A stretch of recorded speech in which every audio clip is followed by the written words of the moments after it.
Hi all, welcome to new lecture of Robotics and Controls. This is lecture 9C, basically third part of lecture 9. And today we are going to discuss the third application of Jacobian, that is computing the inverse kinematics. So before starting the lecture, let's just see what we studied in our previous few lectures. So we studied about Jacobian. So basically, what is Jacobian? So Jacobian is uh, is basically the gradient of a vector valued function, um, where f is given by is a vector and its input is q, which is also a vector of n cross 1, and f is m cross 1, let's say. um, then Jacobian is given by this matrix. Basically, rows is the first function, the first value, the first component of the function f, partial derivative by all the components of q, and so on and so forth. So it is an m cross n matrix. Jacobian is an n cross n matrix. Okay, so then we later on went ahead and looked at the applications of Jacobian. So we looked at two applications till now. One is Cartesian velocity. So Cartesian velocity, and the other one was computing static forces. So basically, what we did was, let's say we have a manipulator, or as we also called it a double manipulator, and it is at some joint angle values theta 1 and theta 2, and it has these center of mass of each links. Then which then in Cartesian velocity we saw that if this what is the relation between these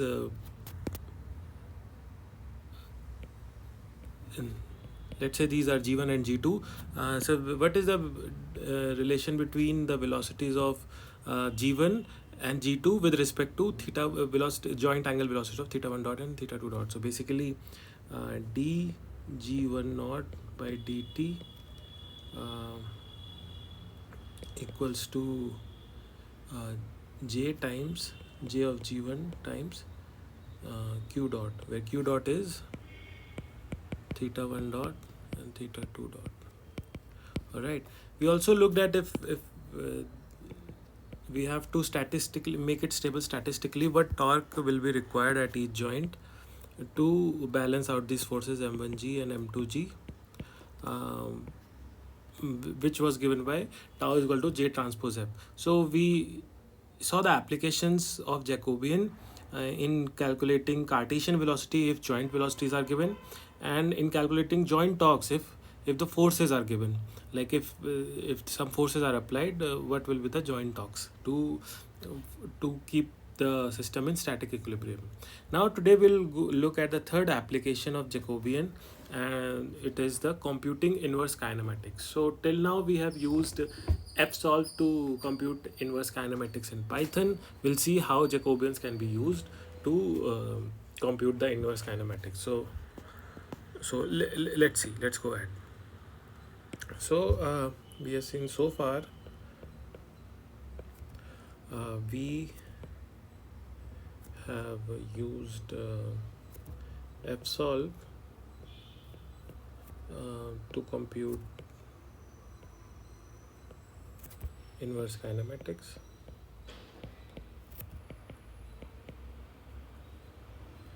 But we can also use Jacobians. So let's look at the theoretical background needed to understand this. So we already know that v equal to j q dot.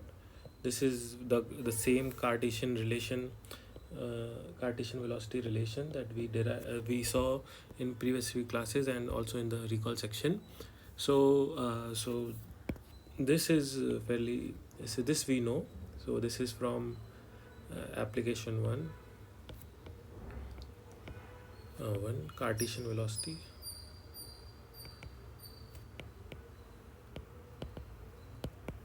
All right, so this here is Cartesian velocity, and this here is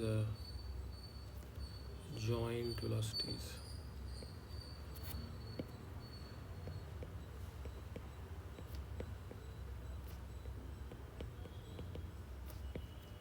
Right. And J is the Jacobian. So how can we get use this relation to get the inverse kinematics? So let's see.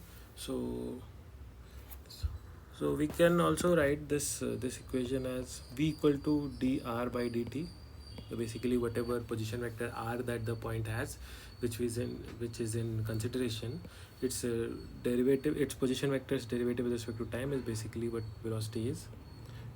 Is equal to j times dq by dt, where q is the joint angles and its derivative with respect to time is q dot. So basically, if we consider two planar manipulator, r can be written at xy, and q can be theta 1, theta 2, or any number of thetas. So basically, we can have multiple link lengths. We can have multiple links in a manipulator, and this is the relation. Okay, so theta 1 are basically all these thetas: theta 1, theta 2, theta 3, theta 4, so on and so forth. So this is the relation. This also we can also write it as dr is equal to j dot dq. All right, so this we can write easily.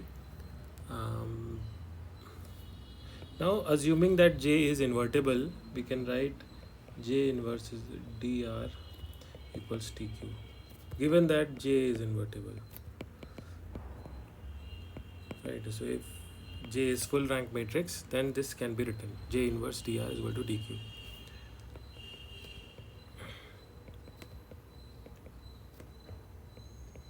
Alright, so if you look closely at this equation, this tells us something. So what is inverse kinematics anyways? So what is inverse kinematics? So for inverse kinematics, if we know the position of the end effector, so let's say this is a manipulator, and we know the position of point P. Let's say this is point P, and XP we know, and YP we know, YP naught. Let's say this is the base angle, and so we know given is the thing that XP naught and YP naught are given, and if we have to calculate theta 1 and theta 2. Right, so this problem, if the calculation of theta 1 and theta 2 is what gives us ik. So basically xp naught yp naught goes through a function ik, and it gives you theta 1 comma theta 2. So this is what ik does. And if you look at this equation, this is like this is very similar. So dq is a change in the joint angles, change in joint angles. And if you look at dr, it is change in reference point position. Right, this is what dr means. We can rewrite this as well. So this we are rewriting this. So dq can remain the same, j inverse. Let's say our end effector needs to traverse a given reference trajectory. So let's say r ref, right, some reference trajectory, and r is its current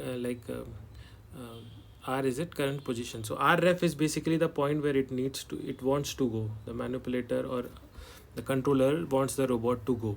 So let's say this is r and this is r ref, let's say. Right, so this is where it this wants to go. Then this is the dr. right? And because of that, so let's say we can call this x ref. Its coordinates are x ref, y ref, and x and y, right? So, and this we know is the so this dq is update and joint. So if you look closely, if robot has to reach this point, there it may need to move to this position. So this is d theta 1, and this is d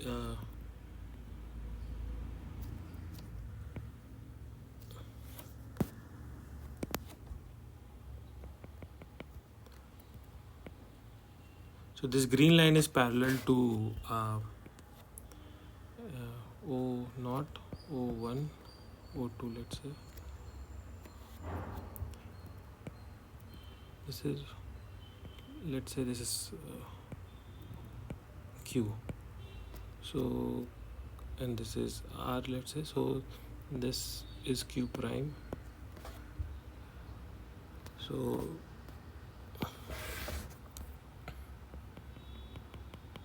so this yellow line is parallel to qr, right? So this is here is d theta 2. So d theta 1 dq will be equal to d theta 1 and d theta 2, change in the angles, for which r changes from r ref. Okay, so this is what this equation is referring to. All right. So this in a way is actually what inverse kinematic is doing. So if you know the end effector position, next end effector position, you can calculate the change in the angle. Okay, and you can use this change in the angle. You can use this change in the angle to calculate the new theta. So let's say theta 1 new is equal to theta 1 old plus d theta 1, right? And theta 2 new equal to theta 2 old plus d theta 2. So at each position, let's say the new position that the manipulator wants to go is r ref. So you need to change this amount of theta to move the robot. So what you can do, you can add the add theta and add these new thetas to your current existing thetas, and you'll get the new theta that you want. So this basically is ik, right? So you use the combination of this equation and this equation to get the inverse kinematics of the robot, and you need not use the fsolve in the Python. So using this application, we will demonstrate it on the Python how to calculate inverse kinematic using the Jacobian inverse, and we'll also try to trace a circle using the two manipulator, and we'll calculate the ik using Jacobian inverse. We'll use the same structure of code that we saw earlier, where we did the ik of the two link manipulator using fsolve, but here we use fsolve earlier for ik, but in the next lab session we'll use J inverse dq is good dq is equal to J inverse dr as the for ik. We'll use this equation for ik, and we'll try to trace a circle using the manipulator in Python. Alright, so see you in the lab session.